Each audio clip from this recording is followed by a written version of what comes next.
হায় রে, এই সংসারে শান্তি নাই গো, শান্তি নাই। সকাল থেকে উঠে চা বানাইলাম, চিনির কোটা খালি। গেলাম ফ্রিজ খুলতে, মা গো, ফ্রিজের ভেতরে যেন দ্বিতীয় বিশ্বযুদ্ধ চলতেছে। এই দেখো, গত পরশু দিনের ইলিশ মাছের ঝোল এক কোনায়, ওই পাশে আমার রাখা দইয়ের বাটির ওপরে শাশুড়ির পানের বাটা। আরে বাবা, দই কি পান সুপারির সাথে মাখাইয়া খাবো? আরে এইটা কি? আমার বাপের বাড়ি থেকে আনা রসগোল্লার হাঁড়ি অর্ধেক খালি। মা, ও মা, আপনার ফ্রিজে যে আমার রসগোল্লা রাখছিলাম সেগুলো কোথায় গেল? কি হয়েছে? সকাল সকাল ফ্রিজ নিয়ে এত ডাকাডাকি কেন? ফ্রিজ কি তুমি যৌতুক আনছিলে নাকি? ফ্রিজ কিন্তু আমার ছেলের টাকায় কেনা, মনে রাখবা। আরে মা, আমি কি সেটা বলছি নাকি? বলছিলাম আমি যে রসগোল্লা 10টা রাখছিলাম এখানে, তাহলে এখন আছে 5টা। আর 5টা কি হলো? আর 5টা কি ফ্রিজ হাঁটতে গেছে নাকি?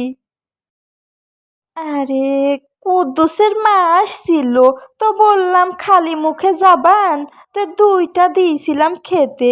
আর তোমার শ্বশুরের তো সুগার, তাও রাত্রিবেলা একটা মুখে দিয়েছিল। আর আমি বুড়া মানুষ, খাইলেই দোষ। আচ্ছা, তুমি হিসাব রাখো আমার খাউনের। কি বুঝলেন তো ভাই? এই হলো অবস্থা। ফ্রিজটা কমন, কিন্তু ফ্রিজের মালিকানা নিয়ে চলে কোল্ড-ওয়ার 24 ঘন্টা। আমি যদি মাছ রাখি উনি বলেন গন্ধ, উনি যদি নিমপাতা বাতা রাখেন আমার দুধের ছানা কেটে যায়। আচ্ছা, আইডিয়া, বুদ্ধি পেয়েছি মা একটা। কি বুদ্ধি? আমার ফ্রিজটা ভাঙার আবার প্ল্যান নাকি? না মা, চলেন আজকে থেকে ফ্রিজটা ভাগাভাগি করে নিই। শোনেন মা, ওপরের টাক আপনার আর নিচের টাক আমার। এলওসি মানে লাইন অফ কন্ট্রোল।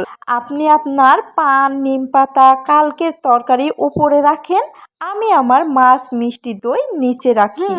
কিন্তু আমার জামাই ষষ্ঠীর দইটা যদি নিচের টাকে থাকে, আমি উপরের টাক থেকে হাত বাড়াইয়া 1 চামচ খাইতে পারমু তো?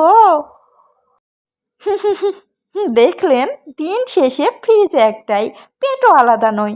ঝরকা যাই হোক, 1 চামচ দই ভাগ করা খাইতে দোষ নাই। তাই বলি, সংসারে ফ্রিজ একটা হলেও ভালোবাসার জায়গা কিন্তু 2 তাকেই আছে। কি কন আপনারা?